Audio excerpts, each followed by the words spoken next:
Dr. Dasman Yahya Ma'ali LCMA Hafizahullah, Dr. Helmi Basri LCMA Hafizahullah, Dr. Hidayatullah Ismail LCMA Hafizahullah.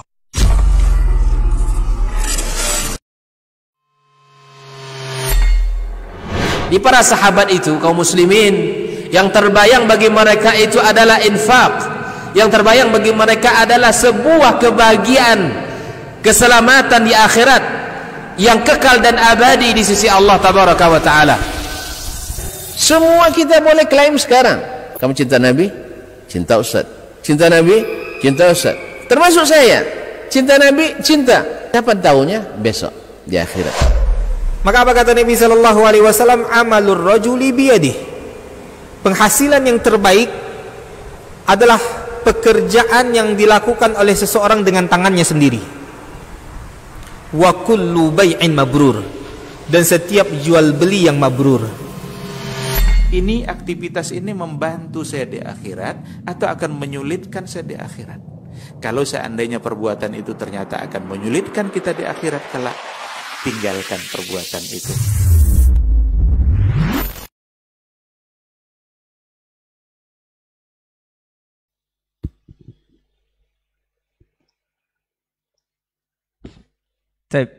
Bismillah. Assalamualaikum warahmatullahi wabarakatuh. Alhamdulillah, wassalatu wassalamu ala rasulillah wa ala alihi wa sahbihi wa mawalah wa ba'du. 91,1 FM Radio Robani, Merajut Ilmu dan Peradaban, Generasi Robani dan pemirsa KMTV dimanapun antum berada dan bisa menyimak siaran kita untuk kesempatan pagi hari ini. Alhamdulillah, bersyukur kita kepada Allah Subhanahu wa Ta'ala. Salawat dan salam kepada Nabi Muhammad sallallahu alaihi wasallam selaku uswah hasanah kita dalam kehidupan. Dan kita senantiasa bermohon juga salawat ini selalu tersambungkan kepada seluruh keluarga beliau, kepada para sahabat-sahabat beliau, dan tentunya kepada orang-orang yang senantiasa istiqomah menjaga dan menjalankan ajaran serta sunnah-sunnah beliau hingga hari kiamat kelak. Baik, Generasi Robani dan pemirsa KMTV, kita kembali dimudahkan Allah untuk berjumpa di program Diktat, Dialog Keilmuan Islam bersama Ustadz. Dan Alhamdulillah untuk kesempatan hari ini kita sudah bersama guru-guru kita yang sangat luar biasa, para narasumber kita.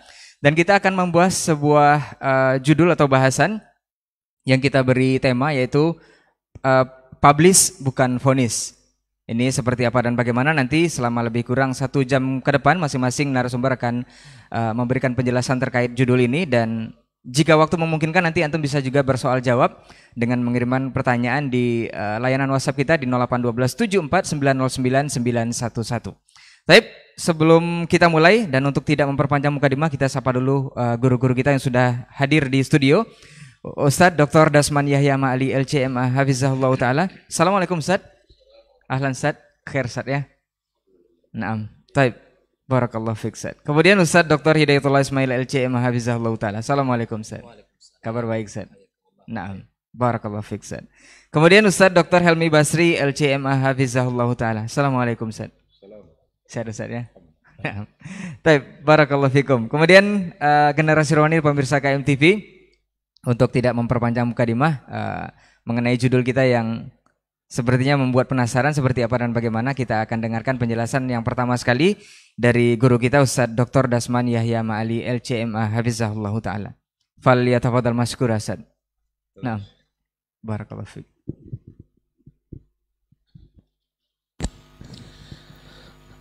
Bismillahirrahmanirrahim. Assalamualaikum warahmatullahi wabarakatuh. Alhamdulillahilladzi arsala rasulahu bil huda wa dinil haqq liyudhhirahu 'ala ad-dini kullih wa kafa billahi hasiba. Asyhadu an la ilaha illallah wahdahu la syarika lah wa asyhadu anna Muhammadan 'abduhu wa rasuluh. Sallallahu alaihi wa ala alihi wa ashabihi wa man tabi'ahum bi ihsanin ila yaumi liqa'ih. Amma ba'du, fa usi nafsi wa iyyakum wa iyyakunna bi taqwallahi azza wa jalla, fa innahu qad faza al-muttaqun. Ya ayyuhalladzina amanu ittaqullaha haqqa tuqatih wa la tamutunna illa wa antum muslimun.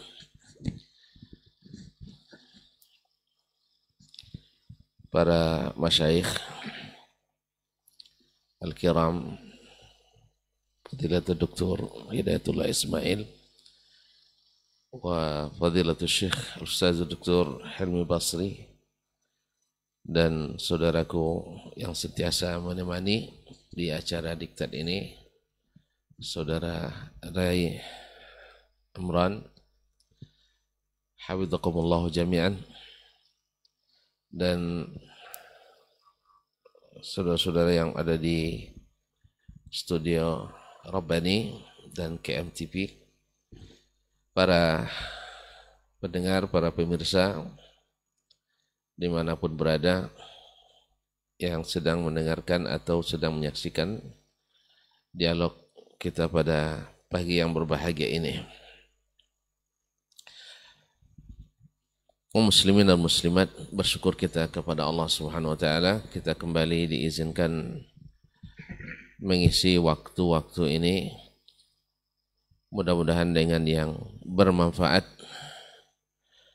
Kepada Allah kita memohon, Allahumma arinal haqqa haqqa warzuqna ittiba'ah wa arinal batila batilan warzuqna ijtinabah. Kepada Allah kita memohon mudah-mudahan hati kita dijauhkan dari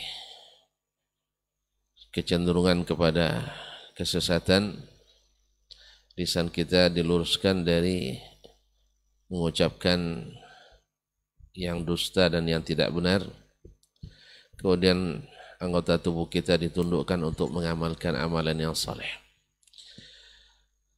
Kaum muslimin, kaum muslimat, para pendengar, para pemirsa yang dirahmati Allah Subhanahu wa taala, tema dialog kita, Masya Allah, publish bukan vonis. Apa maksudnya? Ini yang barangkali akan kita perbincangkan pada kesempatan ini. Sebagaimana para nabi, para rasul alaihimussalatu wassalam, mulai dari Nabi Nuh dan terakhir atau disempurnakan oleh Nabi kita Muhammad sallallahu alaihi wasallam, selalu mereka diutus di saat umat dalam kondisi yang tidak kondusif. Artinya mereka jauh melenceng daripada ajaran Allah Subhanahu wa taala, agama Allah dan ajaran bimbingan para nabi, yaitu dengan sedikitnya atau minusnya para ulama, atau dalam kondisi yang minus itu pula banyak daripada para ulamanya tidak berani untuk menyampaikan kebenaran. Akhirnya mereka tenggelam ditelan oleh ombak fitnah dan syubhat, ditambah gelombang syahwat yang menghancurkan dan melencengkan. Dan di saat itu para nabi dan rasul diutus oleh Allah Subhanahu wa taala untuk mengembalikan, menghidupkan kembali syariat atau sistem yang dikehendaki Allah Subhanahu wa taala. Karena Allah lah yang menciptakan alam raya ini dan dialah yang berhak mengaturnya. Dia yang telah menjadikannya dan dialah yang lebih mengetahui apa yang terbaik untuk mengatur sistemnya. Namun di saat manusia telah jauh dari ajaran dan terkikis dari hatinya iman, mereka tidak langsung percaya kepada para utusan. Sehingga para utusan itu pada umumnya dituduh dengan tuduhan yang bermacam-macam. Mulai daripada tuduhan mengatakan mereka atau merendahkan mereka dan agamanya, atau hendak membuat kerusakan di atas permukaan bumi, atau hendak menguasai atau menumpangkan kekuasaan yang ada dan akan mengambil alih kekuasaan yang sudah ada ini dan seterusnya. Di lain pihak mereka juga mengatakan bahwa para nabi dan rasul ini ingin mengatakan mereka saja yang benar, yang lain semuanya keliru dan salah. Kalau bahasa sekarangnya haram semua, katanya serba haram semua, serba bid'ah semua. Dan itu yang terjadi bahkan para nabi dan rasul itu kalau tak dihukum atau tidak dituduh berbohong, minimal dikatakan mereka adalah orang-orang yang tidak berpikiran dan wawasan yang luas, tidak punya sifat yang pemikiran yang visioner, yang memandang ke masa depan. Mereka lah hebat-hebat. Ini mulai dari Nabi Nuh alaihissalam. Ma naraka ittabaka illa alladhina hum araziluna badiyar ra'i. Yang melihat atau yang mengikuti kamu itu, hai Nuh, adalah orang-orang yang rendah-rendah, badiyar ra'i, yang tidak punya pemikiran yang maju. Kemudian di saat Nabi Nuh alaihissalam, ara'aitum in kuntu ala bayyinati min rabbi. Bagaimana kalau seandainya saya datangkan, kalau kalian tadi bilang kami tidak berilmu nih, saya datangkan ilmunya. Wa in kuntu ala bayyinati min rabbi. Lalu mereka ketika Nuh menyampaikan dalil-dalilnya, mereka pun mengatakan, ya Nuh qad jadaltana fa aktsarta jidalana. Sekarang justru mereka pula mengatakan kamu sudah terlalu banyak berdebat dengan kami. Ya, sudah cukup. Akhirnya mereka ujung-ujungnya juga mengatakan bahwa Nuh alaihissalam hanya hendak memvonis mereka sebagai ahli neraka dan pengikutnya adalah ahli surga. Oleh itu kaum muslimin dan muslimat dirahmati Allah, barangkali di saat umat hari ini, kalau kita melihat fenomena umat kita, umat Islam secara khusus, bukan seluruh umat manusia, pada umumnya tidak mengetahui tentang agamanya kecuali sedikit. Dan yang sedikit ini pun diketahui bukan dengan dasar ilmu yang dipelajari sejak kecil, tetapi adalah berdasarkan apa yang dilihat dan dicontoh begitu saja dari amalan turun-temurun, keyakinan turun-temurun. Maka ditambah lagi dengan terpecah belahnya umat dalam banyak golongan dan aliran. Sebab di saat masing-masing mengambil jalan, ya, tidak lagi di atas jalan yang utama yang digariskan, pasti akan bermacam-macam aliran yang timbul. Ibaratnya sungai kalau diikuti terus jalan yang satu ini, mereka tak bercerai-berai, tapi ada yang ingin mengambil jalan pintas dengan alasan di sini lebih dekat dan sebagainya. Maka kaum muslimin dan muslimat dirahmati Allah SWT, kewajiban sadai hari ini, kewajiban ulama hari ini semakin berat dan kompleks. Dan juga kadang-kadang menimbulkan kompleks di antara kita masyarakat.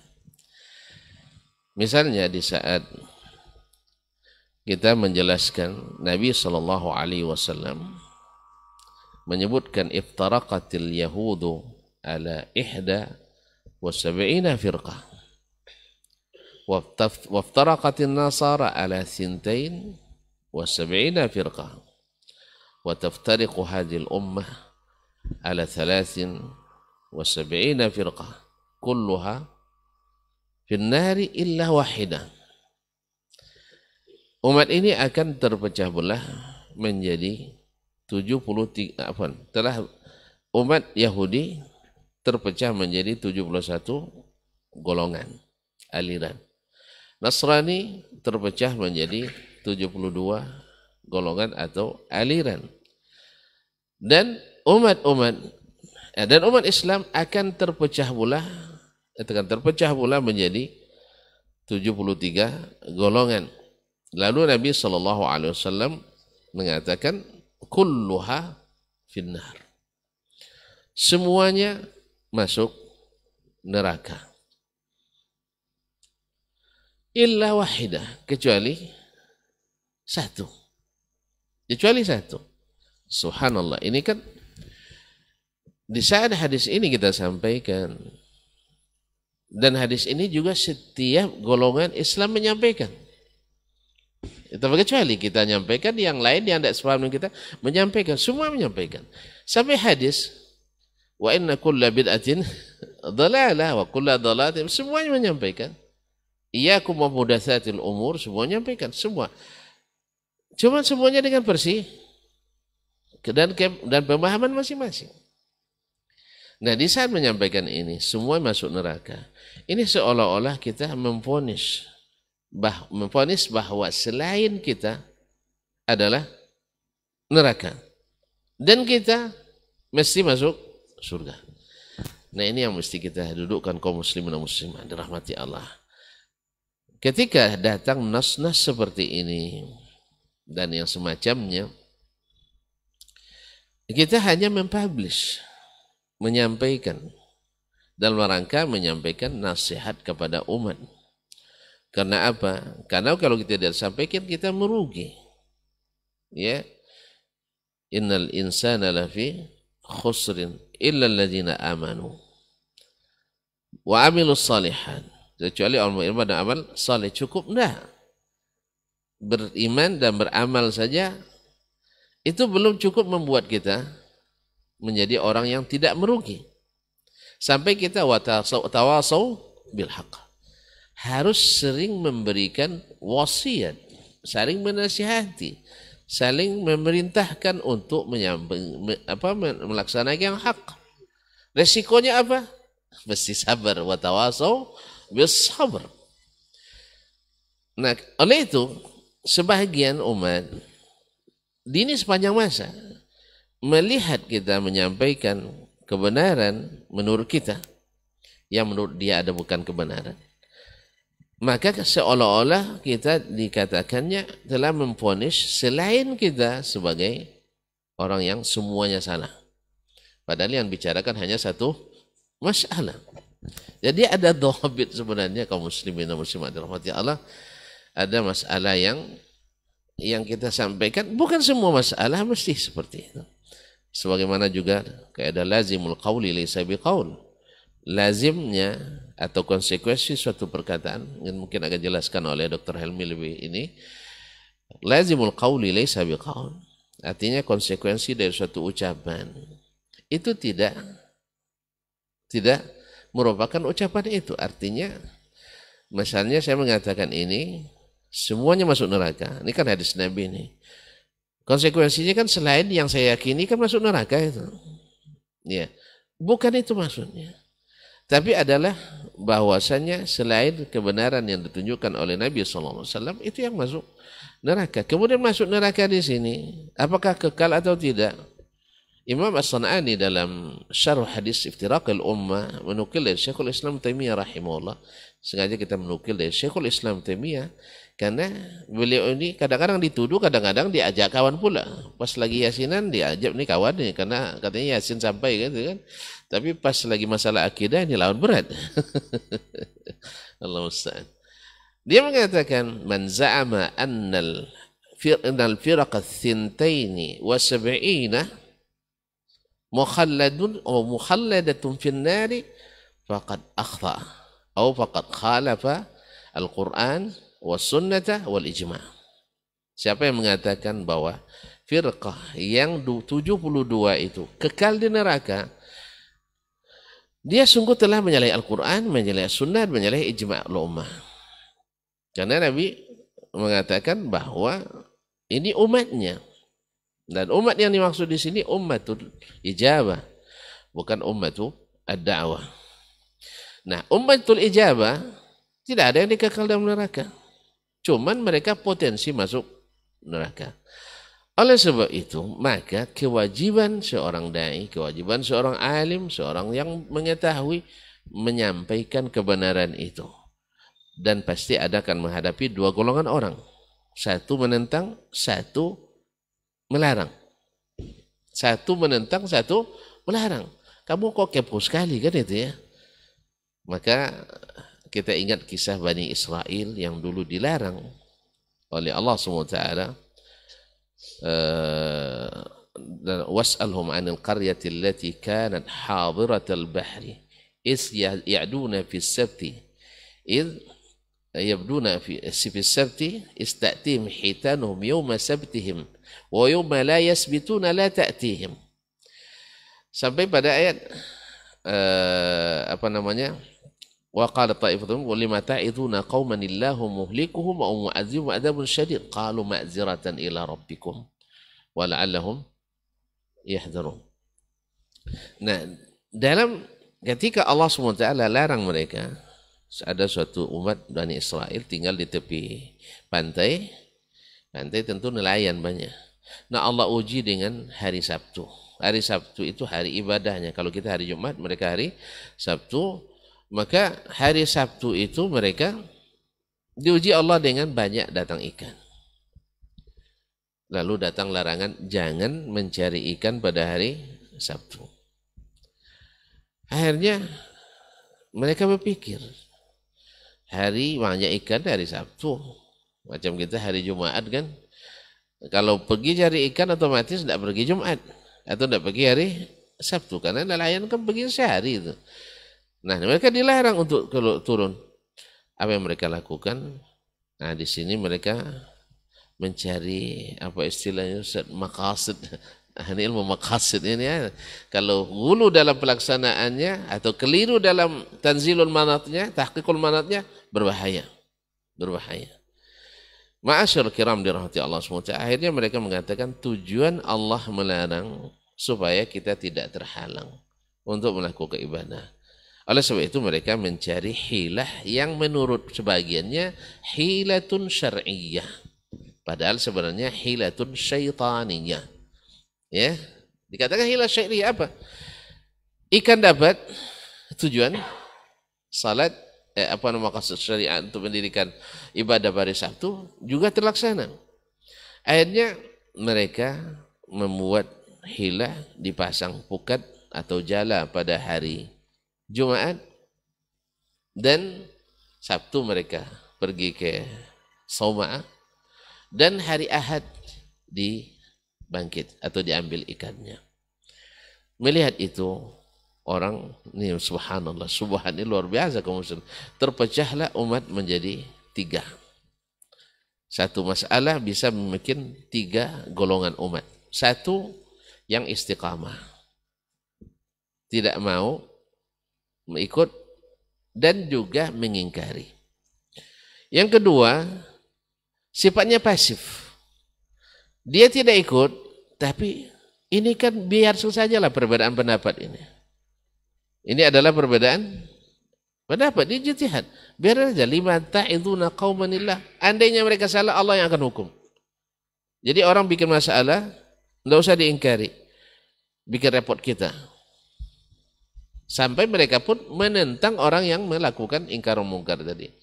Kayaknya di hari ini juga ada ya, yang terlibat dan yang melarang untuk mengingkari dan yang mengingkari. Mana yang paling banyak? Urutannya sama, yang terlibat lebih banyak, yang tidak terlibat lebih sedikit, yang mengingkari lebih sedikit lagi. Sama itu setiap zaman. Akhirnya yang mengingkari menyampaikan, ini maksiat, Allah larang kita ambil ikan. Enggak, kita enggak, kan dilarangnya karena ini tujuannya supaya jangan terganggu. Akhirnya yang tidak ikut tetapi tidak mengingkari melarang orang yang mengingkari ini. Lima ta'iduna qauman illahu muhlikuhum. Kenapa kalian sibuk dengan urusan orang? Urus saja diri sendiri. Bukankah Allah mengatakan ya ayyuhallazina amanu alaikum anfusakum la yadurrukum man dhalla idza hadaitum. Hai orang beriman, urus diri kalian sendiri.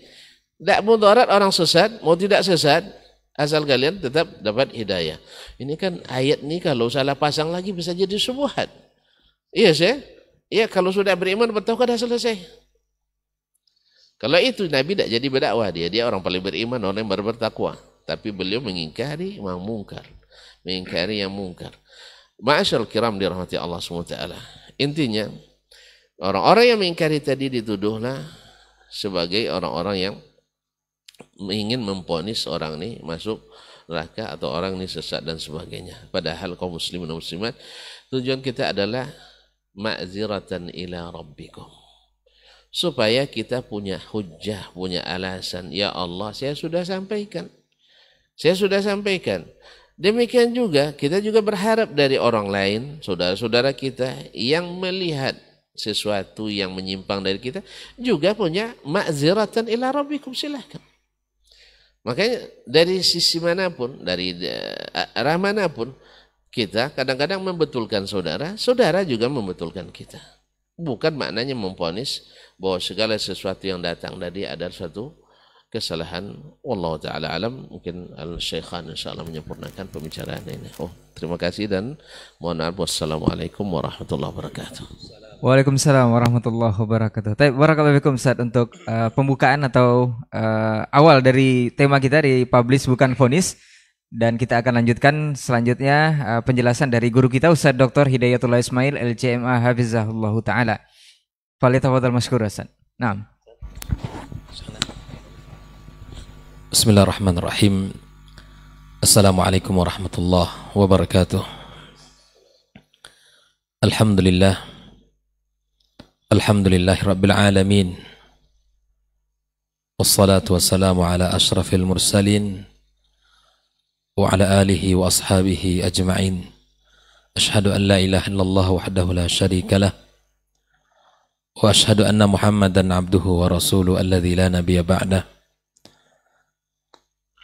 Allahumma 'allimna ma yanfa'una wanfa'na bima 'allamtana wa zidna ilma. Amma ba'd. Kaum muslimin dan muslimat dimanapun berada, para guru kita yang kita muliakan, Dr. Ibn Basri Hafizahullah Ta'ala, dan guru kita Dr. Dasman Yahya Ma'ali LCMA Hafizahullah Ta'ala Wara'ah, saudara Rai dan seluruh tim yang mengawal kegiatan kita. Dan alhamdulillah kita pagi yang sangat indah ini kita dikumpulkan Allah dalam majelis yang mulia ini, kajian yang dibungkus dengan nama diktat, yang mudah-mudahan ini menjadi manfaat bagi umat dan bagi siapapun yang mengikutinya, terutama para penyampai dan pemberi ilmu. Mudah-mudahan selalu dibimbing Allah Subhanahu wa Ta'ala dan dijaga olehnya, agar senantiasa berjalan di atas agama yang mulia dan di atas sunnah Nabi-Nya Sallallahu Alaihi Wasallam.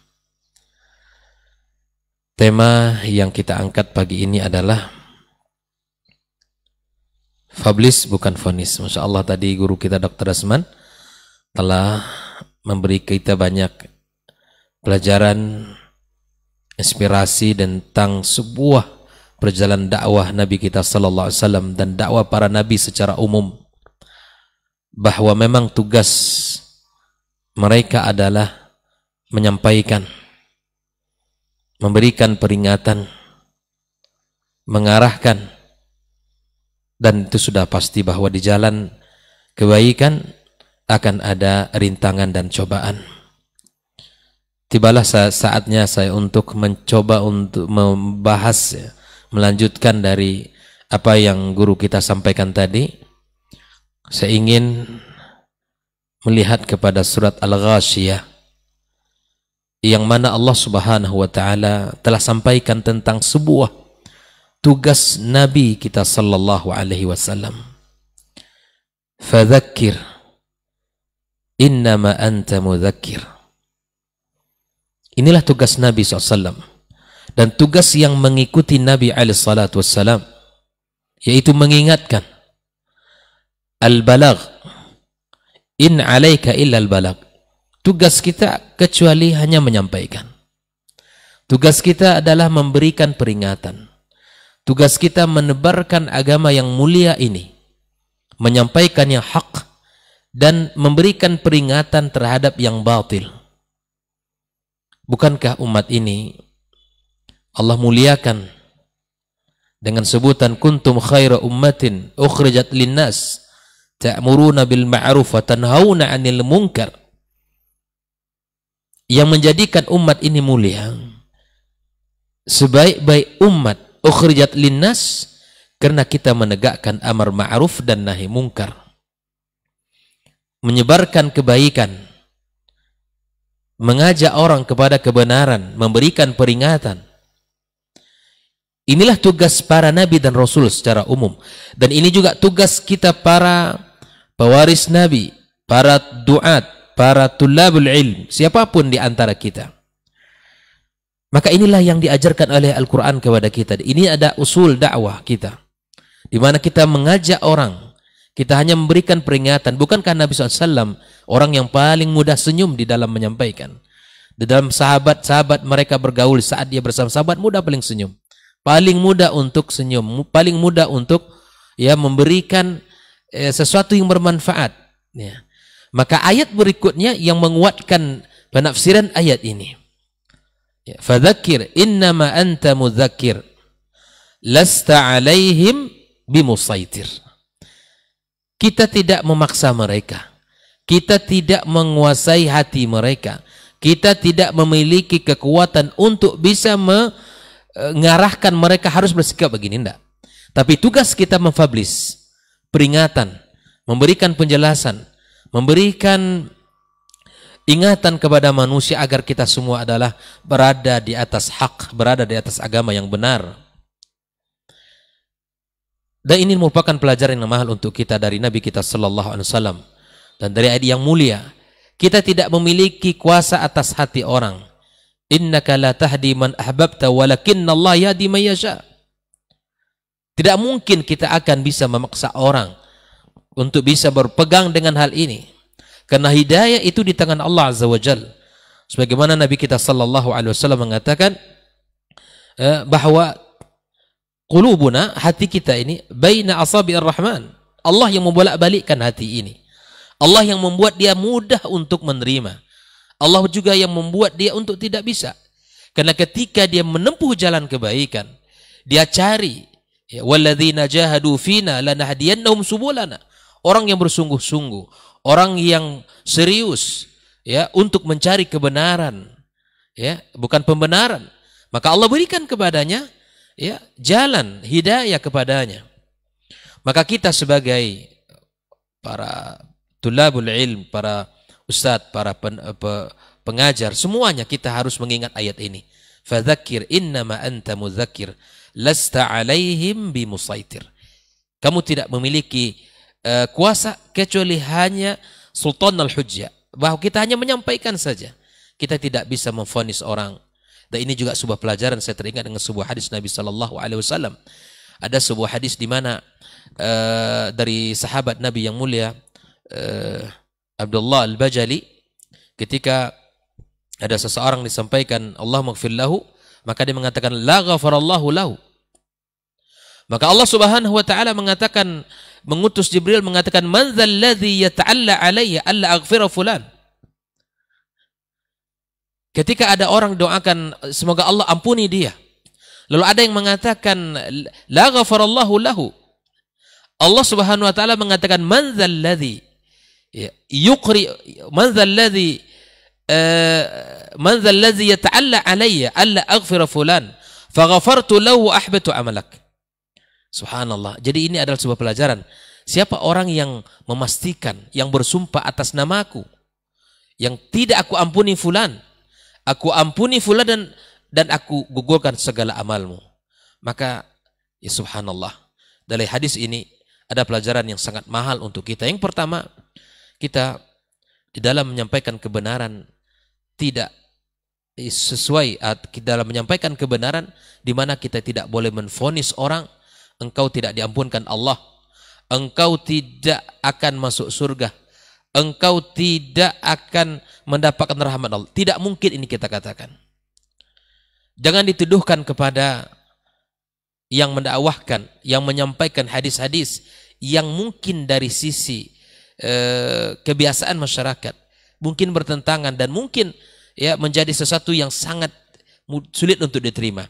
Maka sesungguhnya yang menyampaikan bukanlah memvonis engkau tidak masuk surga, engkau tidak mendapatkan ampun Allah. Tidak.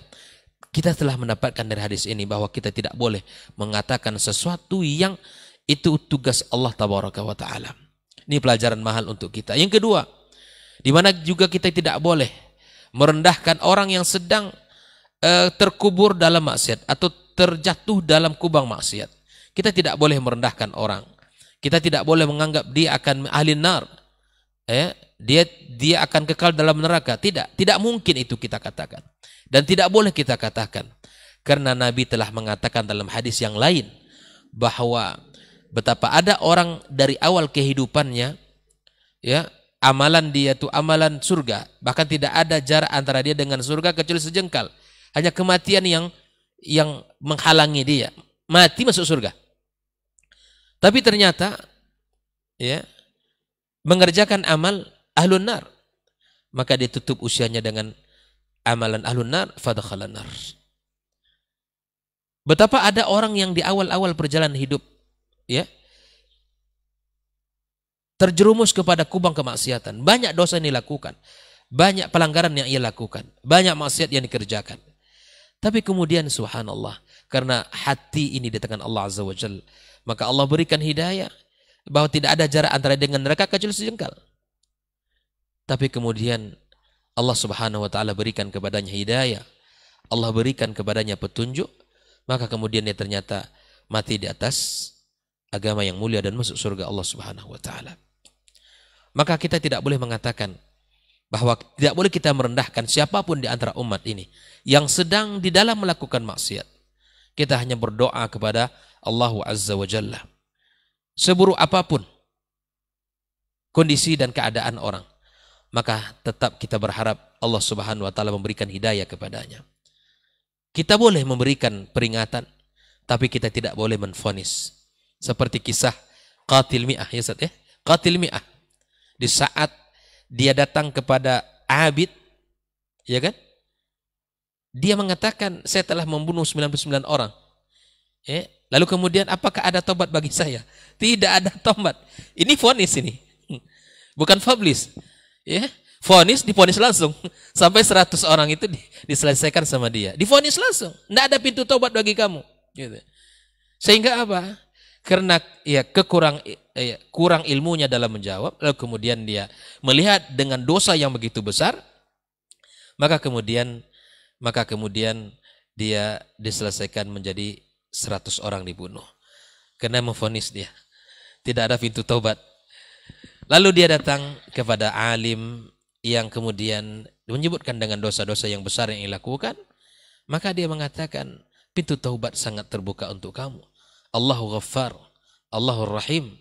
Maka kemudian dalam perjalanan ke sebuah tempat yang diarahkan, maka kematian menjemputnya. Begitulah Allah Subhanahu wa taala menghendaki sesuatu kebaikan kepada orang. Kita tidak tahu, mungkin 2 rakaat yang dilakukan oleh seseorang menghapuskan dosa-dosanya. Kita tidak bisa memastikan hubungan seorang dengan Allah Azza wa Jalla. Nahkum ala zahir iya, tapi kemudian lisan ini mesti dijaga. Tidak mudah bagi kita untuk mengatakan sesuatu yang itu bukan tugas kita sebagai manusia. Dan insya Allah para duat, para ustadz dan siapapun kita tidak pernah untuk menghakimi seseorang ya bahwa ini ada ahlun nar, ini ahlul jannah, kecuali apa yang telah disebutkan oleh Rasulullah SAW. Ya, radhiyallahu anhum wa radu'an. 10 orang yang disaksikan oleh Rasul masuk surga boleh kita katakan karena Nabi yang mengatakan.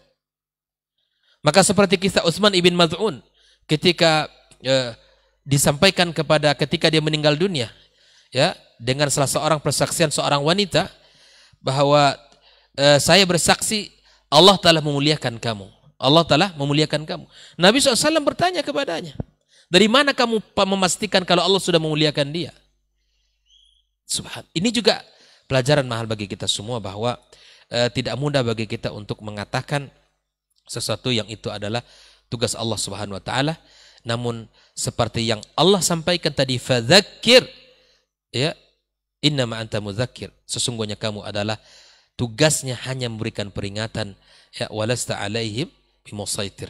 Kamu tidak punya kuasa untuk, ya, memaksa dia, ya, untuk menjadikan dia, tapi kamu hanya punya kuasa untuk menyampaikan kebenaran dan memberikan peringatan terhadap kebatilan yang dibenci Allah dan Rasulnya. Maka kemudian ayat itu juga Allah sebutkan illa man tawalla wa kafar.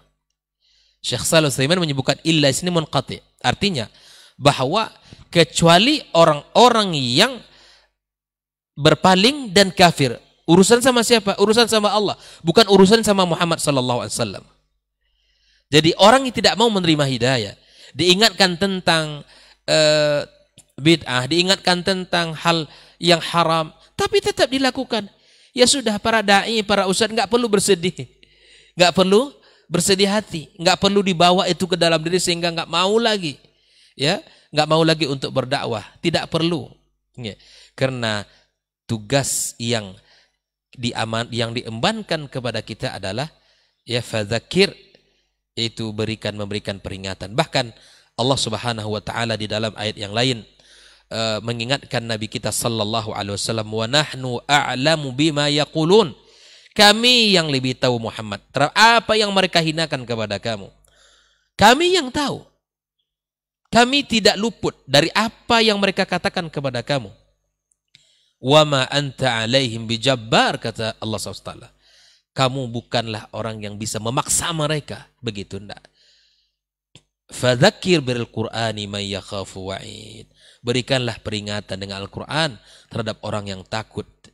Ya, jadi kita semua adalah memberikan peringatan, memberikan nasihat, memberikan tugas sebagai saudara kepada saudaranya untuk membimbing, mengajarkan dan memberikan arahan, bukan menvonis, bukan berkuasa atas hidayah mereka, bukan kita memaksa mereka. Fadzakir bil Qur'ani may yakhafu wa'id. Ingatkan orang-orang dengan Al-Qur'anul Karim. Ingatkan dengan ayat-ayat yang mengancam orang-orang yang melenceng dari agama ini. Bacakan ayat-ayat itu. Ingatkan mereka dan ingatkan dengan hadis-hadis Nabi sallallahu alaihi wasallam, dan beri kabar gembira kepada orang-orang yang senantiasa taat kepada Allah, senantiasa berada di atas agama yang mulia. Maka insya Allah itulah tugas kita sebagai seorang dai, sebagai seorang ustadz, sebagai seorang kepala rumah tangga. Fadzakir bil Qur'ani may yakhafu wa'id.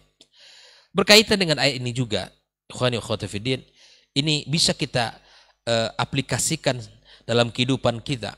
Bukan hanya berlaku untuk para ustadz, para duat saja yang harus bersabar di dalam dakwahnya, di dalam menyampaikan kebenarannya. Tetapi ayat ini juga bisa kita aplikasikan dalam kehidupan kita sebagai kepala rumah tangga, sebagai ayah terhadap anak-anak, atau sebagai suami kepada istrinya. Bukan sebagai seorang komandan yang keras suaranya, yang tidak terima dengan uzur dan kesalahan dan kekurangan anak dan istrinya. Tidak. Penuh dengan kelemah lembutan, penuh dengan kasih sayang. Bahkan Nabi Shallallahu Alaihi Wasallam bukan tidak pernah istrinya mendiamkan dia, bukan tidak pernah anak-anak, ya, kita dapatkan anak-anak yang senantiasa bermain dengan Nabi SAW. Bahkan cucu beliau, ya, naik ke atas punggung di saat beliau sholat, dan seterusnya. Bahkan beliau disambut oleh anak-anak ketika Nabi SAW datang ke kota Madinah. Subhanallah, ini adalah kelemah lembutan. Ini adalah kasih sayang yang ditunjukkan oleh Rasul Sallallahu Alaihi Wasallam.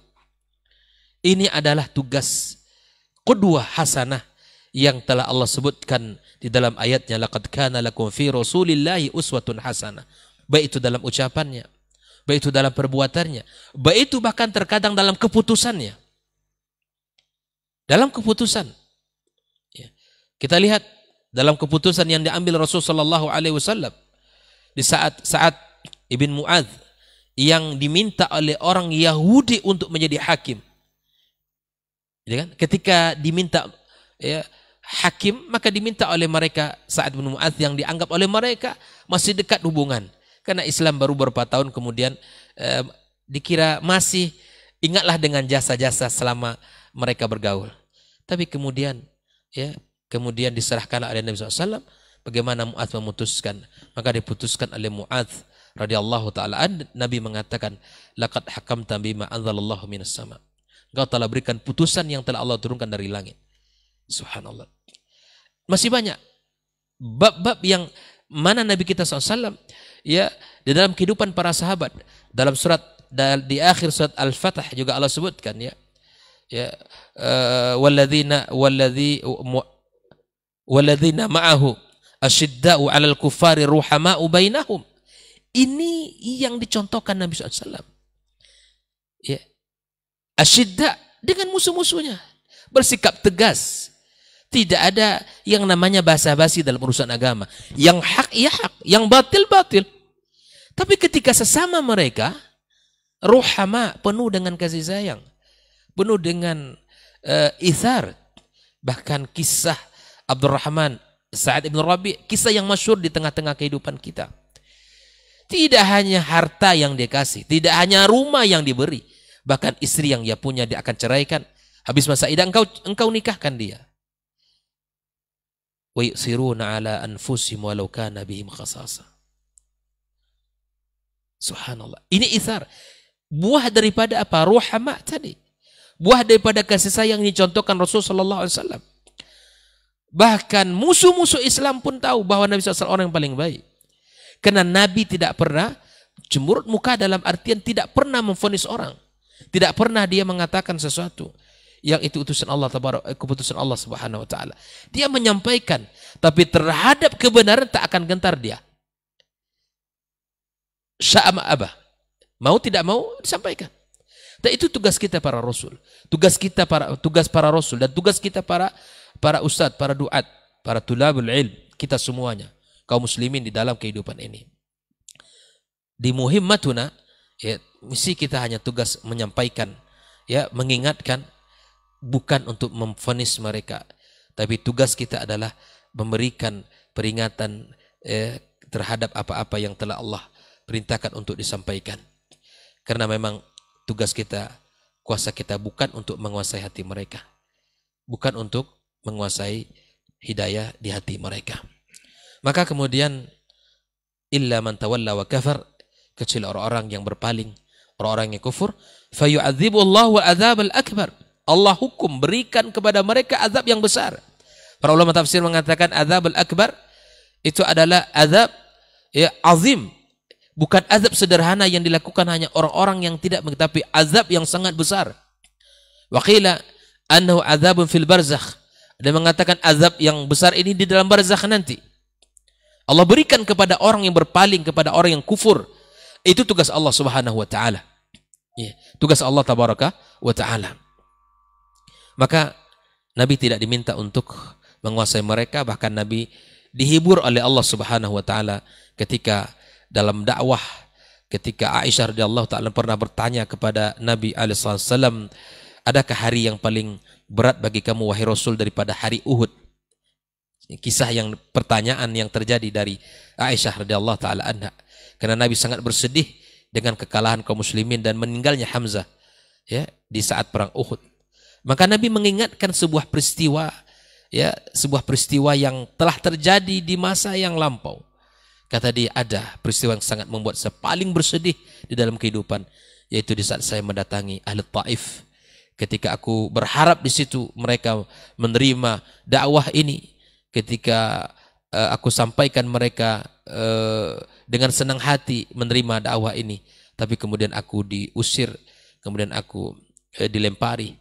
Bahkan oleh sufaha, oleh orang-orang yang tidak berakal, mereka pun ikut ya melempari Rasulullah SAW, sampai Nabi didatangi oleh malaikat menawarkan kepadanya tentang apa yang mereka lakukan itu dibalas dengan diangkat 2 bukit besar ditimpakan kepada mereka. Tapi lihatlah Nabi SAW, karena Nabi faham dengan kondisi tugasnya hanya menyampaikan, tidak memvonis mereka, tidak membenci mereka. Maka ucapan indah dari lisan beliau, inni la arjullah, aku berharap kepada Allah, ayukhrija min aslabihim, agar Allah keluarkan dari tulang sulbi mereka anak keturunan ya'budullah wa la yusyriku bihi syai'a, orang-orang yang beribadah kepada Allah Subhanahu wa taala, bukan orang-orang yang mensyirikkan Allah azza wa jalla. Maka kesabaran itu adalah bagian yang tidak boleh terlepas daripada kita menjalankan urusan dakwah ini. Kemudian Allah katakan, inna ilaina iyabahum thumma inna alaina hisabahum.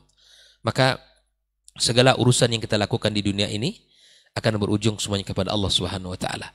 Para duat yang mengajak kepada kebenaran, yang mengajak kepada kebaikan, maka akan menerima kebaikan insya Allah Subhanahu wa taala. Tapi kemudian ketika ada orang-orang yang tidak menerima dan terus berada di atas jalan keburukan, maka sungguh bagi Allah lah ya akan ada hisab untuk mereka. Kita tidak boleh mengatakan bahwa antum adalah ahlun nar, antum adalah ahlul jannah, boleh, kecuali memang berdasarkan nas-nas yang telah disampaikan oleh agama yang mulia ini. Al-Imam Qatadah mengatakan, ya inna ilaina iyabahum thumma inna alaina hisabahum, ay anna ilallahil iyab wa alaihil hisab. Kepada Allah kita kembali dan padanya akan ada perhitungan. Allah yang akan menghitung, Allah yang akan melihat apa yang dikerjakan. Mudah-mudahan tugas-tugas mulia para duat, para ustadz, para masyayikh,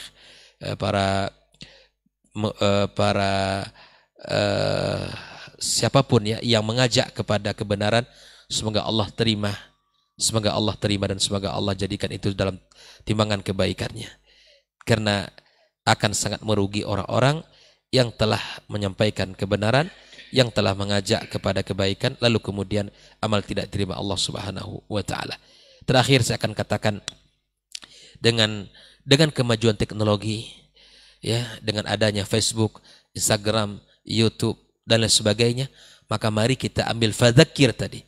Mari kita ambil bagian dalam memberikan peringatan.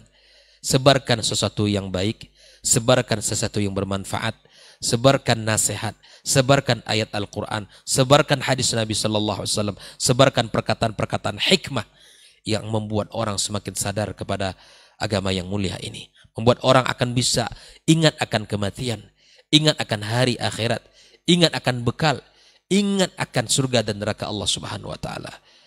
Fama baluna, ya, jangan kita anggap peduli, jangan anggap remeh satu kebaikan, kalimat yang disampaikan.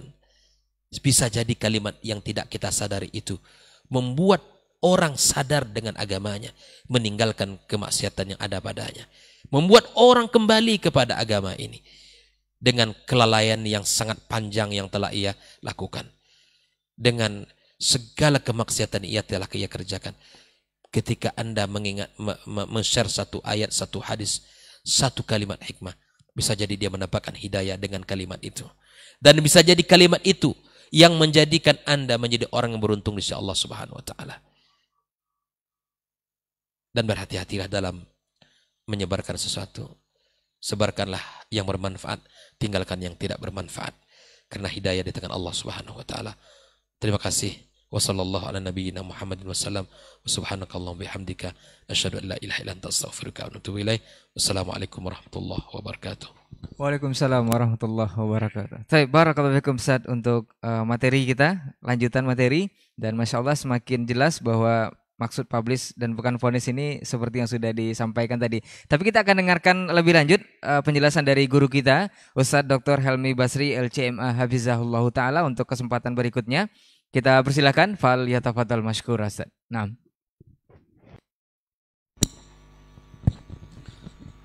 Bismillahirrahmanirrahim. Assalamualaikum warahmatullahi wabarakatuh.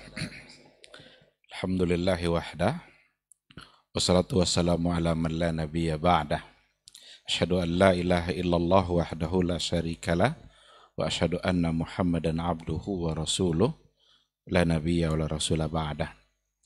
Para masyayikh, guru-guru kita, Dr. Dasman, Dr. Hidayatullah, Saudara Ray yang setia bersama kita, ikhwah yang ada di studio, dan seluruh pendengar dan yang menyaksikan acara kita pada pagi hari ini. Mudah-mudahan kita semua senantiasa mendapatkan bimbingan dari Allah Subhanahu wa Ta'ala untuk tetap istiqamah berada di atas jalan yang benar. Mari sama-sama kita bersyukur pada Allah Subhanahu wa Ta'ala. Alhamdulillah, pada pagi hari yang penuh berkah ini kita kembali diizinkan oleh Allah Subhanahu wa Ta'ala untuk melaksanakan sebuah kegiatan yang kita sebut dengan diktat. Mudah-mudahan ini bisa memberikan manfaat kepada kita bersama untuk memahami dan mengenali apa yang menjadi kewajiban-kewajiban kita dalam beragama. Dan mudah-mudahan waktu yang kita gunakan untuk mengikuti acara ini bisa bernilai ibadah yang akan menjadi saksi kebaikan-kebaikan kita di hari mahsyar kelak. Jangan pernah bosan untuk bersalawat dan salam untuk Rasulullah Sallallahu Alaihi Wasallam. Allahumma salli ala Muhammad wa ala ali Muhammad. Sosok figur yang diutus oleh Allah Subhanahu wa Ta'ala untuk menyampaikan sebuah risalah, dan beliau telah mengorbankan segala-galanya untuk kesempurnaan risalah itu.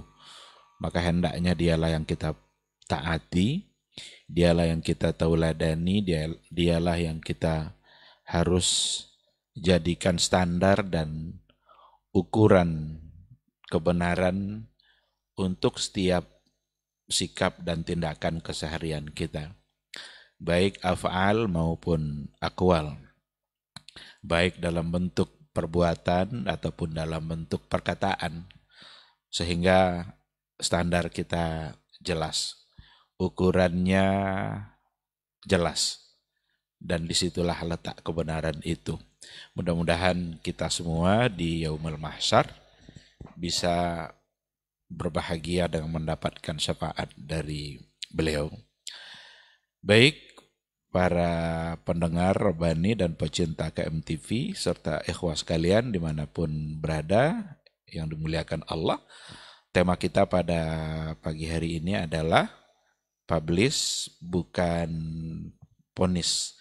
Tema yang singkat yang sesungguhnya muatannya adalah padat dan sangat penting memang untuk kita bahas, agar tidak muncul dugaan-dugaan bahwa ketika ada seorang da'i, ketika ada seorang ustaz yang menyampaikan sebuah hukum, lalu terkadang muncul dugaan bahwa itu adalah sebuah ponis.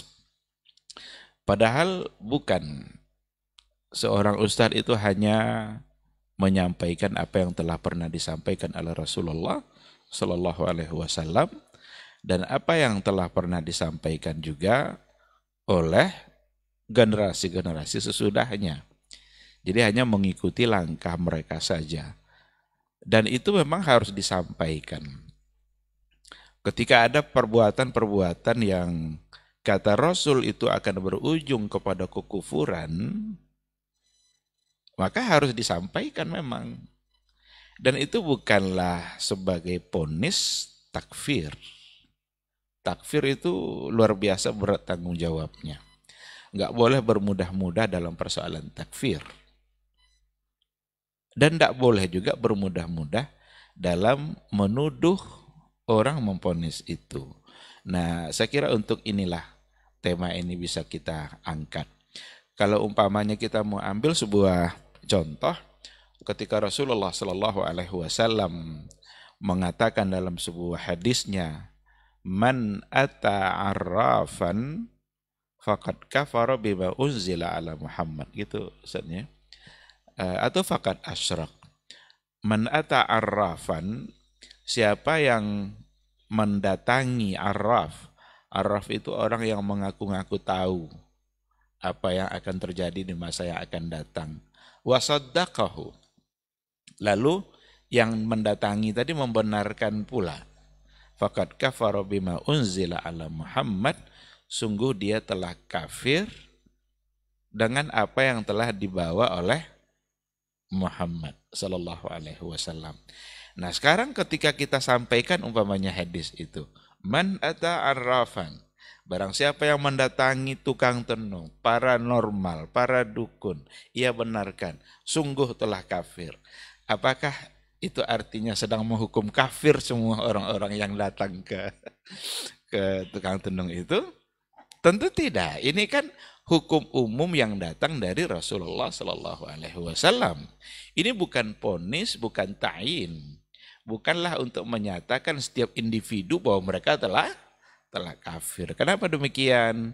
Karena mungkin yang datang itu belum pernah mengetahui hukum mendatanginya. Atau barangkali yang sudah datang itu mungkin salah dalam memahaminya. Atau salah mendapatkan penjelasan dari mubalik yang lain. Atau begini, atau begitu. Ada banyak alasan. Nah, oleh karena itu ketika ada hukum-hukum umum seperti yang ada pada hadis yang disampaikan, itu sesungguhnya bukanlah sebagai sebuah ponis. Nah, karena banyak orang yang nuduh-nuduh seperti itu. Mudah kali untuk mengkafirkan orang. Mudah kali untuk menghukum orang masuk neraka karena pelaku bid'ah. Hadisnya kan sudah jelas. Tapi itu bukan berarti ponis untuk semua mereka. Secara satu persatu individu mereka semua sudah dihukumkan sebagai masuk neraka. Tentu tidak. Tidak itu maksudnya. Tapi jangan tidak disampaikan. Harus disampaikan bahwa sesungguhnya Rasul dulu menyampaikan begitu. Kita sebagai pengikutnya tentu harus juga menyampaikan. Oleh karena itu, yang perlu diperbaiki sebenarnya adalah perasaan kita. Jangan merasa bahwa ini si Ustadz ini sudah memponis saya untuk masuk, jangan baperan duluan gitu kan. Ini berarti ini pelaku bid'ah masuk neraka. Kalau seandainya begini langsung masuk neraka. Padahal yang dibuat adalah baik. Sekali lagi sikap kita. Maka yang penting sisi ini yang ingin saya coba angkat dalam tema kita pada pagi hari ini, karena sisi yang lain saya kira tadi sudah cukup luas dibahas. Bagaimana seharusnya mauqif kita amamal haq. Sikap kita di hadapan al-haq itu seperti apa? Ada penjelasan yang sangat luas disampaikan oleh Syekh Muhammad bin Saleh Al-Munajjid tentang mauqifuna amamal haq. Sikap kita di hadapan al-haq itu seperti apa? Jangan nanti merasa tersinggung lalu menuduh. Itu sikap yang tidak baik. Justru kita harus punya sikap yang jelas. Belum memberikan penjelasan, mauqif amamal haq itu secara garis besar ada dua. Ada mauqifu ahlil iman, ada mauqifu ahlil batil. Nah, setelah itu nanti baru kita coba lihat kita kira-kira masuk kepada ahlul iman atau kepada ahlul batil. Dan lagi-lagi ini juga bukan ponis. Karena nanti setelah disebutkan ahlul batil itu begini, ternyata saya begini berarti saya ahlul batil. Nah, ini lagi-lagi membawa perasaan dia terjebak kepada perasaan, tapi sikap yang harus diluruskan. Kata beliau kalau mauqif ahlul haq, ahlul iman, amamal haq itu ya jelas kan, al-iman wa taslim. Harus percaya, harus menerimanya. Kemudian juga at-tamassuk was-sabatu 'alal haq. Dia berpegang teguh, kemudian as-sabat. Konsisten dia, kokoh dia, tegak kokoh di atas al-haq.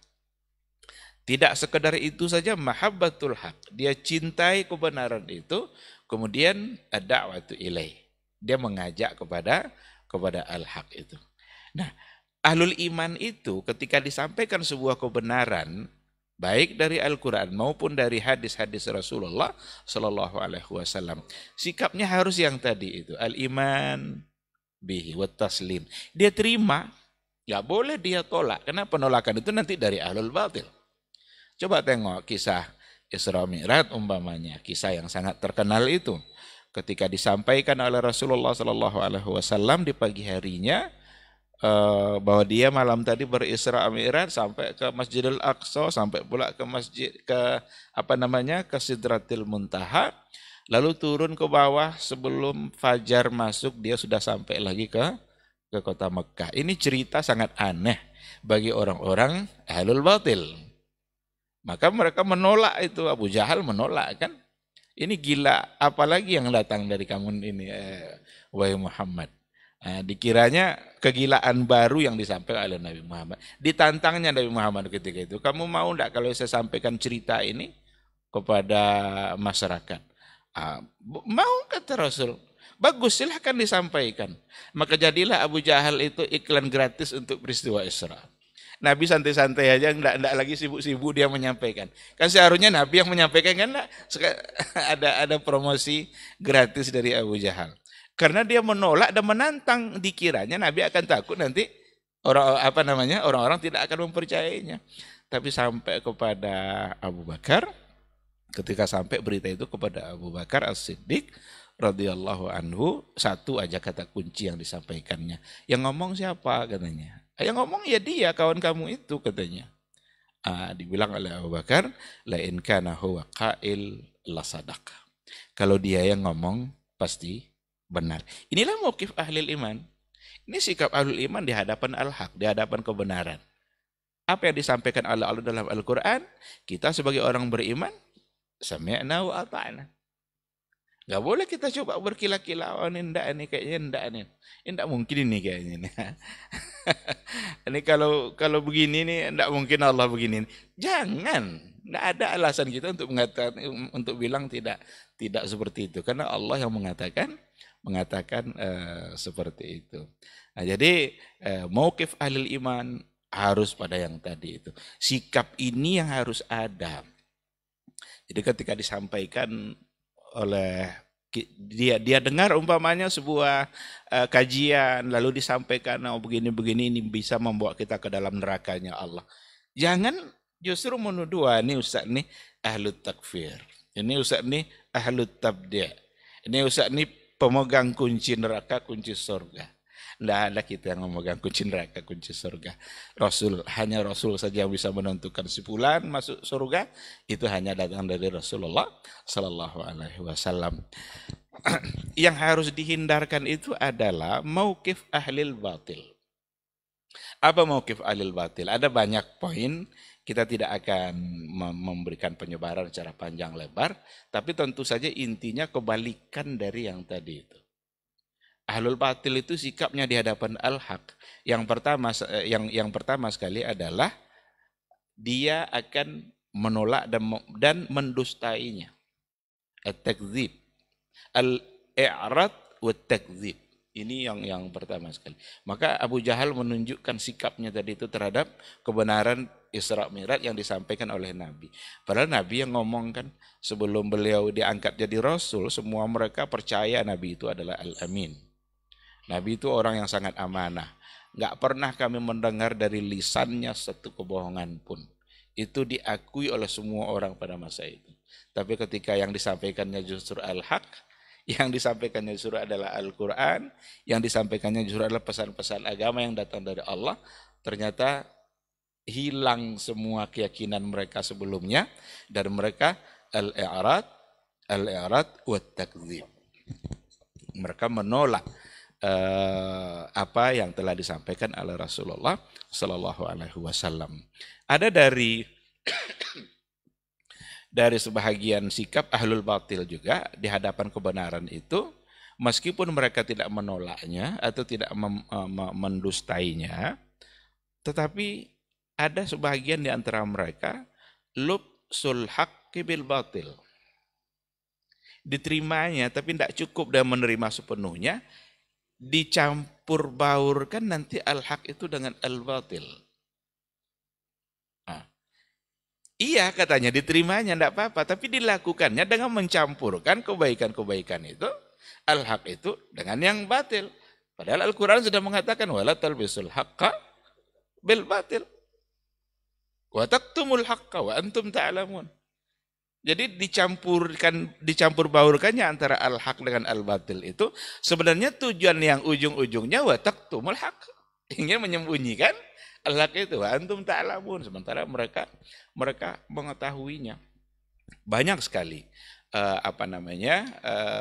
perbuatan-perbuatan yang sebenarnya itu adalah al-haq, itu adalah baik, tapi karena sudah dicampuri dengan perbuatan-perbuatan batil, akhirnya yang lebih menonjol adalah kebatilannya. Zikir itu al-haq. Zikir itu satu bentuk perbuatan yang masyru' dan dianjurkan oleh agama. Tapi beberapa banyak zikir yang dicampur adukkan dengan al-batil. Zikir yang al-haq tadi itu dicampur baurkan dengan yang batil. Mungkin dari segi lafaznya, mungkin dari segi tujuannya. Ada zikir-zikir yang di dalamnya mengandung unsur kesyirikan. Ada zikir-zikir yang tujuannya adalah sebuah kemungkaran yang sama sekali tidak bisa dibenarkan. Apa contohnya? Ada zikir yang dibaca, kalau seandainya dia baca itu bisa ketemu sama Nabi.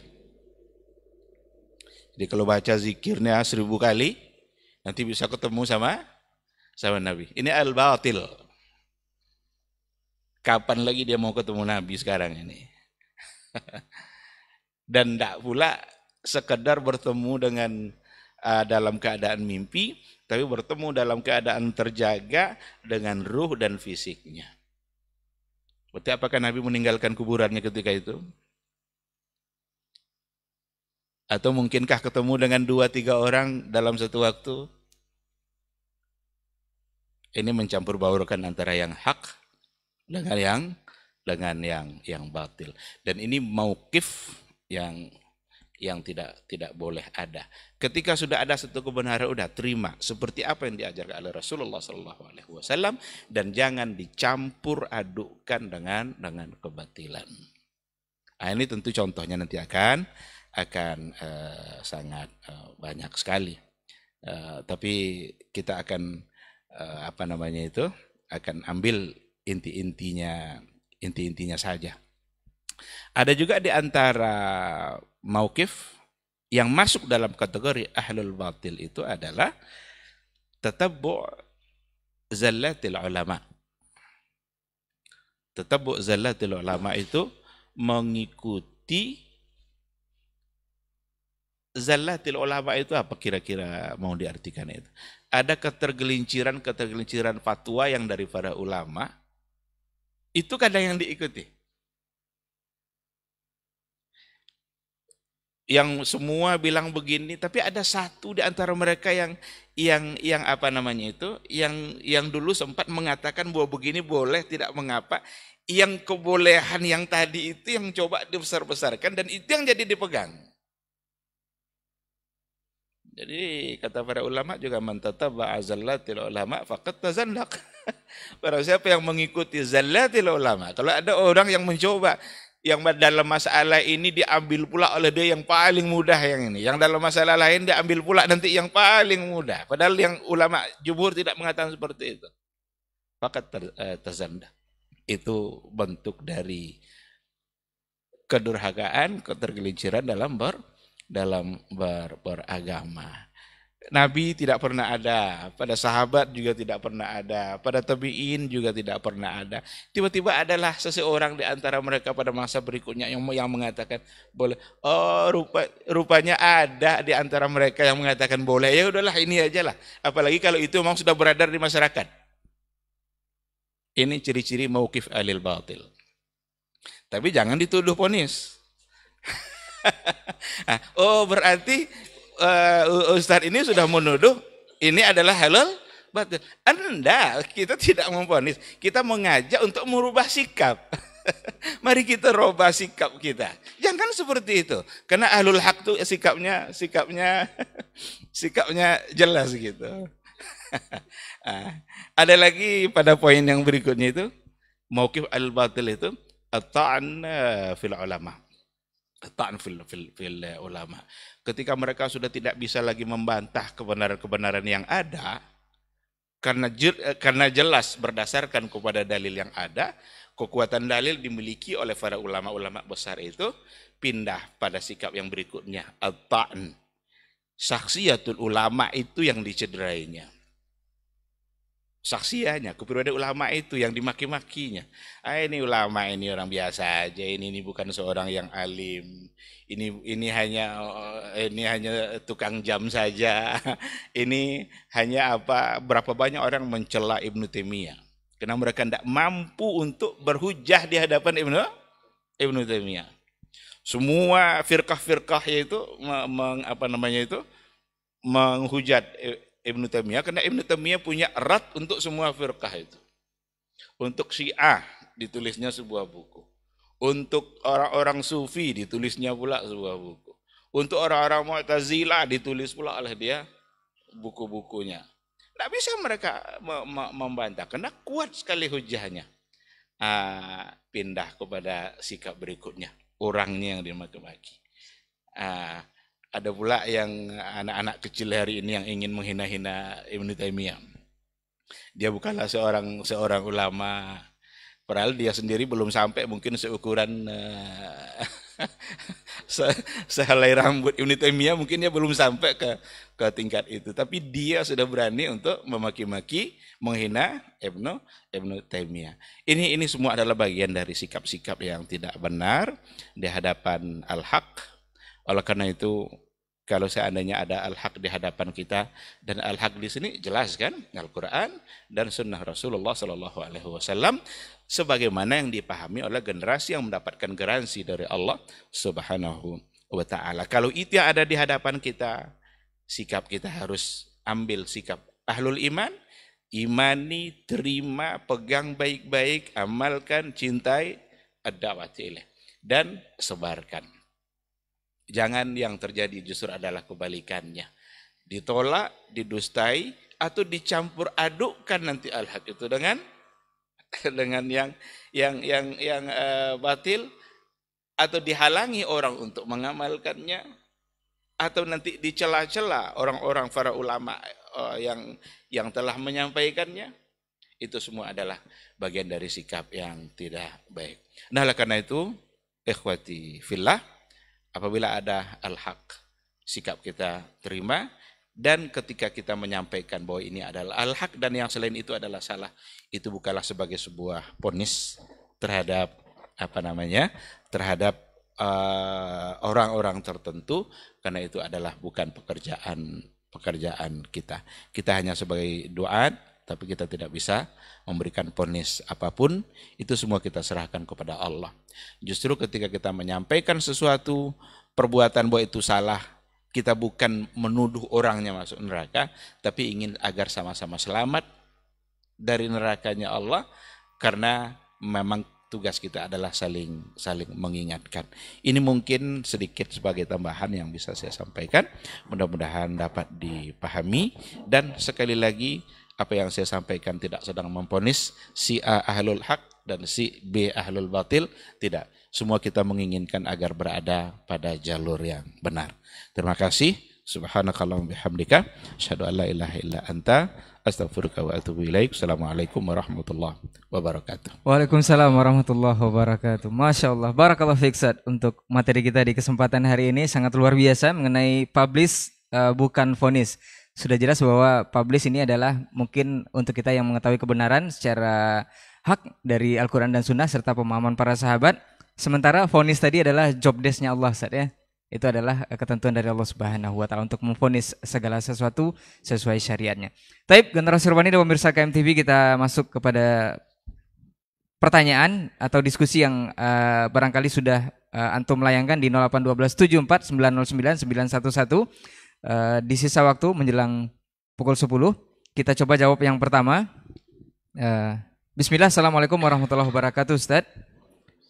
Ustadz, mohon nasihat untuk saya atau kami yang baru belajar, kenapa terkesan kasar Ustadz dan ngegas dalam menyampaikan kebenaran yang sudah diketahui? Apakah kami salah majelis, salah guru, atau salah ilmu Ustadz?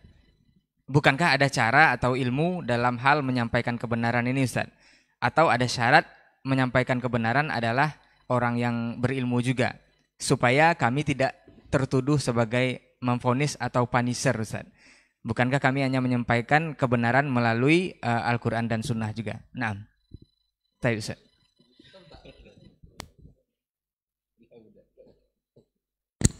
Ini karena saya mulai, terpaksa mulai juga. Bismillah wassalatu wassalamu ala rasulillah wa ala ahlihi wa sahbihi wa wala wa ba'du. Masya Allah, syukran li ashabil fadilah al-masyayikh wa syukran li akhi sa'il. Siapa nama tadi? Tanpa nama. Inti pertanyaannya, kenapa kita yang pemula biasa agak lebih konfrontatif dibanding dengan yang lain atau frontal sebagainya daripada yang senior-senior. Sebenarnya ikhwani fillah, di bidang apapun yang semangat itu selalu mulai di awal tinggi sekali. Tinggi. Kalau kita lihat para angkatan bersenjata, tentara misalnya, ya memang yang sangar-sangar itu yang kopral-kopral memang. Dan itu harus ada. Makanya ketika ada sebagian kawan pimpinan tertinggi ikut model seperti itu, saya katakan jangan. Kalau mau marah, suruh anak buah yang marah. Nanti kita yang pura-pura mendamaikan. Gitu. Tapi kalau sudah jenderal turun, siapa lagi? Dikerjain kita. Oleh sebab itu, kalau untuk bagian yang seperti itu jangan suruh yang senior-senior. Tapi kalau yang senior juga masih punya perangai kopral seperti ini, harus diulang latihan lagi nampaknya. Itu biasa. Dalam silat, ilmu bela diri juga seperti itu. Ban-ban putih, ban-ban kuning, itu tentu akan lebih agresif dibanding dengan yang sudah dan, apalagi sudah sampai dan 7 dan sebagainya. Itu biasa. Dalam proses dakwah, dalam ilmu misalnya juga, orang yang awal-awal baru paham nahwu sharaf itu akan lebih gencar untuk menyalahkan dan sebagainya daripada yang sudah lebih mendalam. Itu biasa. Demikian juga dalam dakwah. Nabi SAW kita lihat dalam banyak proses dakwah yang dihadapi. Ketika terjadi pelanggaran dari personal atau individu dari para mad'unya atau sahabat Nabi SAW, atau bahkan dari orang-orang yang bukan sahabatnya tetapi ala hisabihi, tapi dianggap sebagai sahabat Nabi, seperti kaum munafikin di Madinah, atau dengan orang-orang yang menjadi musuh musyrikin misalnya. Dalam beberapa proses dakwah juga Nabi SAW juga bersikap lebih arif dan lebih hikmah. Sebagai contoh, ketika terjadi perjanjian Hudaybiyah misalnya, perjanjian Hudaybiyah, dalam perjanjian itu salah satu klausulnya bahwa Nabi SAW harus balik ke Madinah, padahal sudah sampai lebih kurang 60 kilo lagi menuju Makkah dari jarak 400 lebih. Nah, sahabat, di antara sahabat ada yang tidak mau terima ini, tidak mau terima. Tapi Nabi SAW menenangkannya, seperti Umar tidak mau terima. Kalau kita gampur saja mereka, kita kan punya kekuatan, tidak. Nabi SAW tidak mengatakan tidak. Ketika ditulis dalam perjanjian, ditulis oleh Ali bin Abi Thalib, awalnya Muhammad Rasulullah, Urwah bin Mas'ud Ats-Tsaqafi mengatakan, kalau kamu Rasulullah, tidak ada lagi kita berperang katanya. Tidak ada lagi. Kalau kami akui sebagai Rasulullah, kami tidak percaya kamu itu Rasulullah. Mereka percaya sama Allah tapi tidak percaya pada Muhammad SAW sebagai utusan Allah. Akhirnya suruh hapus. Juga sahabat tak mau terima yang ini. Tapi Nabi SAW, saya tetap Rasulullah sekalipun tidak ditulis oleh mereka dan sekalipun tidak diimani oleh mereka sebagai Rasulullah. Hatib bin Abi Balta'ah radhiyallahu anhu membocorkan rahasia rencana penguasaan kota Mekah, Fatu Mekah oleh Nabi SAW kepada orang-orang Quraisy. Nabi SAW dapat didatangi Jibril, surat dikirim melalui seorang wanita. Di tempat itu Nabi mengirim Ali dan seorang sahabat kalau tidak salah Muhammad bin Maslamah Al-Ansari. Lalu kata Nabi SAW, cari di situ. Subhanallah, ketemu. Perempuan itu tidak ngaku. Kata Ali, la nujarridannaki au la tusalliminna al-kitab. Kami telanjangi atau serahkan. Kalau perempuan nama ditelanjangi takut dia, akhirnya diserahkan kita. Ternyata dari Hatib bin Abi Balta'ah dipanggil Hatib. Nah saat itu Umar katakan, da'ni adrib unuqa hadzal munafiq. Nah, biarkan saya penggal leher orang munafik ini ya Rasulullah. Nabi SAW tidak. La'allallahu tala'a ala qulubi ahli Badr. Innahu yuhibbullah wa rasuluh. Allah SWT sudah tahu hati-hati orang yang ikut perang Badar. Wa inna Hatiban min ahli Badr. Allah katakan, i'malu ma syi'tum qad ghafartu faqad ghafartu lakum. Kepada ahli Badar Allah katakan, kalian berbuatlah sesuka kalian, saya sudah ampuni. Artinya bukan maksudnya buat sesuka tanggal syariat, tidak. Artinya apapun Allah sudah ridha pada mereka. Dan Allah sudah pasti Allah tundukkan mereka untuk mengamalkan yang diridai Allah. Nah, Hatib melakukan itu karena ada alasan, yaitu tidak seorang pun orang-orang dari sahabat Muhajirin kecuali ada keluarga yang melindungi di sana. Harta benda saya tidak, saya ingin mengambil hati orang Quraisy untuk menjaga keluarga saya. Akhirnya kaum muslimin dan muslimat, Nabi juga bersikap lemah lembut. Jadi oleh sebab itu, kepada nasihat saya kepada saudara-saudaraku yang mungkin sangat bersemangat, ya sangat bersemangat, semangat itu tidak ada salah, tapi harus dikontrol, harus dipertimbangkan. Dakwah ini banyak juga dirusak oleh orang yang berdakwah. Ya, orang-orang yang berdakwah. Ada orang masuk ke suatu tempat, awalnya boleh sekali-sekali, setelah dia masuk tidak boleh sama sekali. Ya Ustaz, suatu pekerjaan dakwah berlangsung 2 tahun, ya secara ini, tiba-tiba dia masuk sekali, bubar dakwah yang 2 tahun ini. Andainya dia datang setelah itu, setelah kajian ini dibubarkannya, dia buat kajian, datang setiap pekan, seperti yang dilakukan yang oleh sebelumnya, dia yang melaksanakan, bagus, tidak ada masalah. Dia datang sekali saja seumur hidupnya gitu. Ya, ingin menyatukan umat dengan membubarkan kajian. Habis itu tidak ada orang mengaji lagi, hanya bikin fitnah. Ini namanya ulama penyatu umat. Ya, ulama penyatu umat. Sedangkan orang yang ngaji ramai di masjid ini mengacau umat. Ini apa manfaatnya bagi umat? Orang ngaji dibubarkan, lepas itu orang tidak lagi mengaji, dan dia sendiri juga tidak datang ke tempat. Berapa banyak orang gara-gara dia datang tidak bisa lagi kajian. Ada. Nah, oleh sebab itu upayakan kita jangan menjadi penyebab terhalangnya dakwah karena sikap yang salah. Karena sikap yang salah. Dan harusnya yang semakin dewasa kita, semakin besar dalam dakwah juga harus semakin dewasa bersikap. Jangan ya sudah jenderal tapi masih mental kopral juga. Jadi harus lebih berhati-hati. Wallahu ta'ala alam. Mungkin akan disempurnakan oleh masyayikh. Tips. Jazakallah khair Ustaz untuk jawabannya. Ada tambahan Ustaz? Nah Ustaz, fadal. Bismillah, terima kasih guru kita Dr. Asmat. Ada poin penting yang juga kita ingat ya, oleh siapapun dia, bahwa kita ini adalah berdakwah kepada Allah SWT.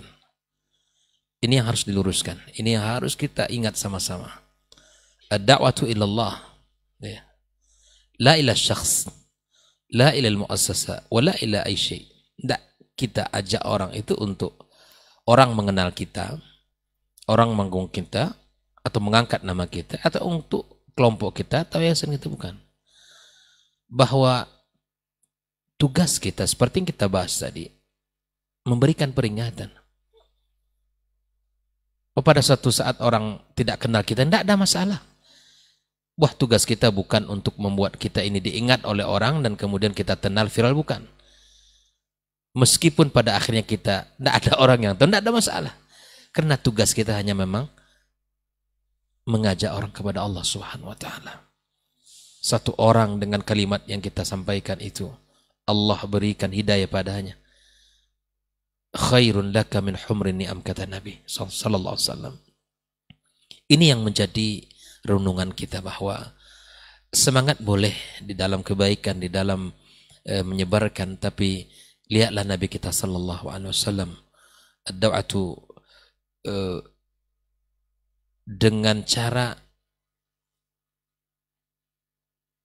yang lemah lembut, dengan cara yang ucapan kata-kata yang terjaga, yang terpelihara, bil hikmah wal mau'izatil hasanah.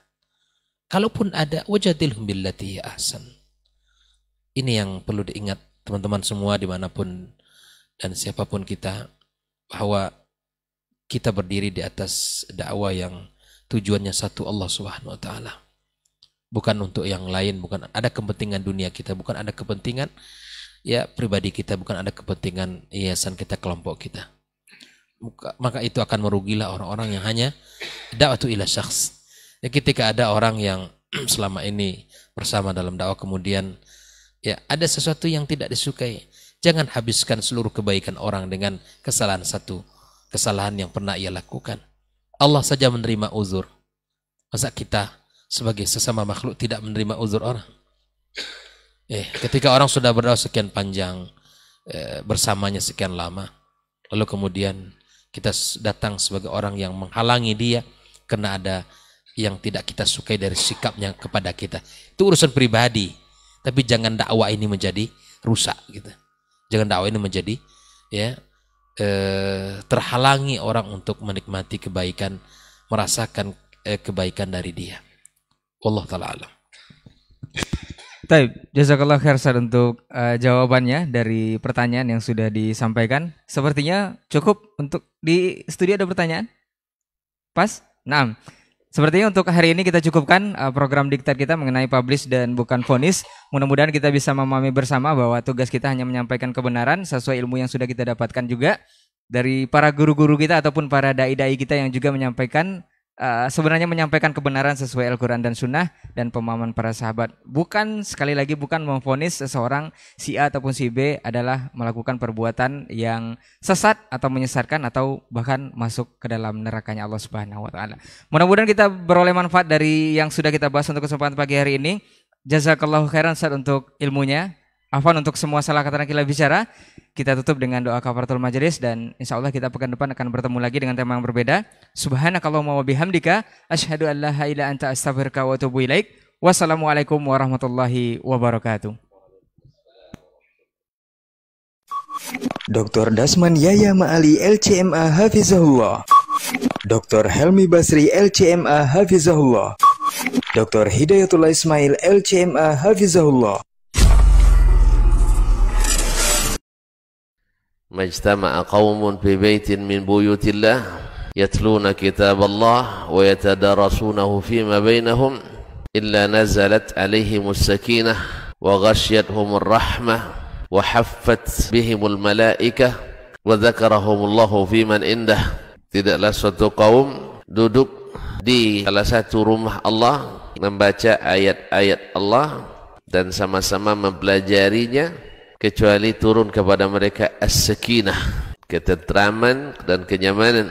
Wa ghasyiyatuhumur rahmah, dan mereka diliputi pula oleh rahmat, kasih sayang dari Allah Subhanahu wa taala.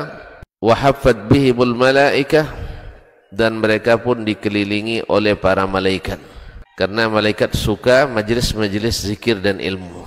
Wa dzakarahumullahu fiman indah, dan Allah akan banggakan sebut-sebut mereka di kalangan malaikat-malaikat yang ada di sisinya, di masyarakat atas. Mudah-mudahan kita termasuk yang sering disebut-sebut di sisi Allah, di kalangan para malaikat, dan di akhir majelis ini mudah-mudahan kita pula mendapatkan seperti yang tersebut dalam hadis qudsi, qumu maghfuran lakum, silahkan berangkat meninggalkan majelis ini dalam keadaan diampuni dosa-dosa kalian.